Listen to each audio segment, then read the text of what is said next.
2024년 5월 25일 자 뉴스입니다. 가족과 함께 행복한 저녁 보내시기 바랍니다. 호주를 거의 국분급으로 방문하며 인기몰이에 성공한 손흥민 선수에 대한 냉철한 분석이 호주 한 방송사의 특집 자기로 방영됐습니다. 불과 수십 년 전만 해도 백호주의라 해서 호주는 백인 중심의 사회로 구성하겠다는 법률까지 있었을 정도로 태생적으로 인종차별주의적인 인식이 만연하던 호주는 사실 완전히 서양 국가라고 부르기에는 아시아와 교류가 많고 아시아인의 이민이 많은 나라입니다. 그만큼 아시아 문화 사람 정치와 각별한 관계를 맺고 또 의식적으로 인종에 상관없이 차별 없는 문화 만들기 위한 노력을 펼치는 나라기도 하죠.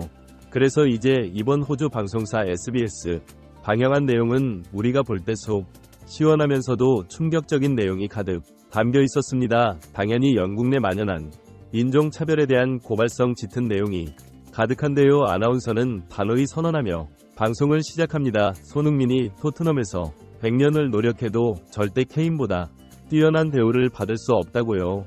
오늘은 손흥민 선수가 겪어야만 했던 그리고 앞으로도 피할 수 없는 유럽에서의 차별에 대한 이야기를 담은 호주 특별 방송에 대한 이야기를 전해 라고 합니다. 먼저 잠시 저희 강화면 브리핑 구독 설정도 부탁드립니다. 호주 SBS 방송국은 토트넘과 뉴캐슬의 호주 친선 경기가 끝나기가 무섭게 특집 방송 하나를 내보냅니다. 그리고 도발적인 발언 하나를 던집니다. 아마 토트넘에서 손흥민은 100년을 노력해도 케인의 발끝에도 미치지 못할 것이다라고 이어 말합니다. 많은 팬들은 손흥민은 이번에 두 자릿수 도움을 기록했다. 심지어 케인도 달성하지 못한 역사상 세 번째 10골 도움을 해내어 토트넘 150여 년 역사 중에 한 번도 나오지 않는 대기록을 정했다며 날선 반응을 보일 것이다. 하지만 결정적으로 다른 점이 있다. 케인과 손흥민이 공존할 때는 서로 패스를 하며 골을 만들 수 있었다. 게다가 케인은 손흥민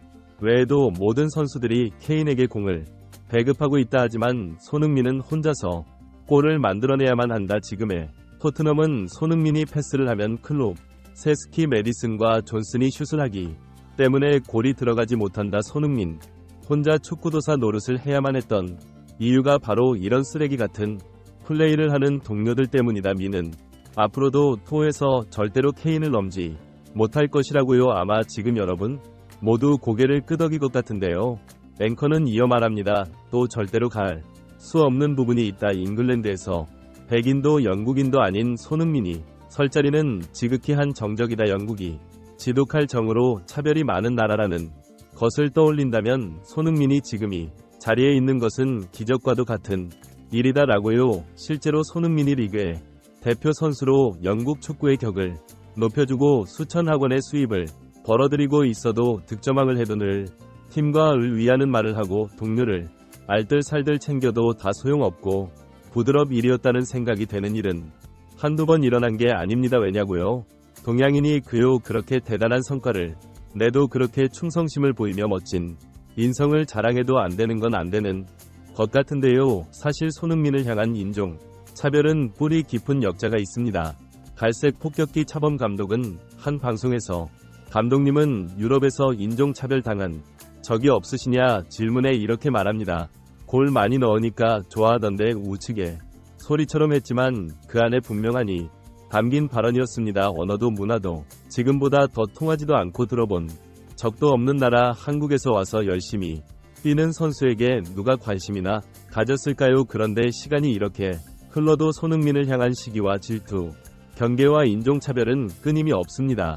더욱 슬픈 것은 소니를 믿고 응원하는 인물이 90% 해도 나머지 10% 그의 세상 전체를 무너뜨릴 수 있을 정도로 인종차별은 파괴적이라는 겁니다. 새삼 손흥민 선수가 앱 대형 팀에서 주장을 하고 있다는 점 자체로도 자랑스럽고 대단한데요. 흔히 잉글랜드를 가리켜 이들의 조상은 해적이다, 흔하게 인종사별하는 민족이다 말을 하고 합니다. 물론 이 발언은 교양이니 우리가 던질 말은 아니긴 합니다. 그러나 정말 마음속에서 그렇게라도 맹비난하고 싶을 정도로 어이가 없는 상황은 유적 손이 주변에서 많이 관찰됐습니다. 가음이 서양인의 왕자를 넘보며 주장 자리를 하질 않나, 원톱 스트라이커를 하질 않나, 득점왕을 하질 않나, 눈에까지 같은 인물이었을 겁니다. 그런데 웬일인지 잉글랜드 법원에서 한 가지 화끈한 판결을 내려 화제를 모으고 있습니다. 최소한 법이 무서워서라도 손흥민을 향한 수준 낮은 차별 행위는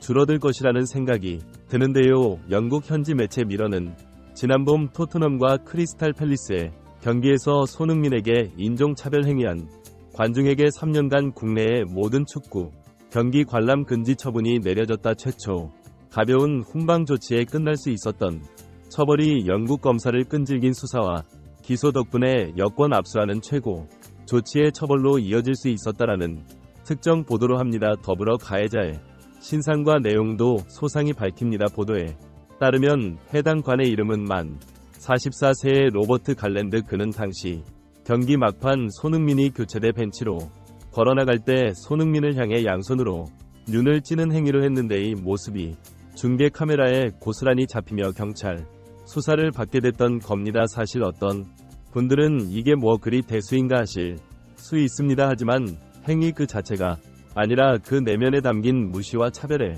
의지가 결국 혐오 범죄로 이어질 수 있기 때문에 법에서 엄격히 금지하는 행위 중 하나기도 합니다. 동양인이 눈이 작다고 조롱하는 대표적인 인종차별 행위인 겁니다. 물론 당시 손흥민은 가짜 신사인 잉글랜드 사람들 앞에서 진정한 신사의 품격을 보여줍니다. 손흥민은 조롱하는 관중들 앞에서 외면하지 않고 크리스탈 팰리스 관중들을 응시했고 경기 후 구단 관계자에게 귓속말로 뭔가를 알리는 듯한 모습을 보였죠. 마치 너희 똑똑이 두고 와, 내가 사람이 좋아서 누구 다니는 줄 알았지, 너의 큰일 났어라는 듯한 비장한 모습이었죠. 그리고 갈랜드의 한심한 모습과 손흥민의 품격 있는 모습은 완벽한 대조를 이루며 그 많은 인종차별권 중 유난히 더 많은 관심을 받으며 SNS 스타로 떠오른 다행히 토트넘을 물론 크리스탈 팰리스 구단도 발각 뒤집혀 강경 대응을 예고했던 것이었고요. 팬뿐만이 아닙니다.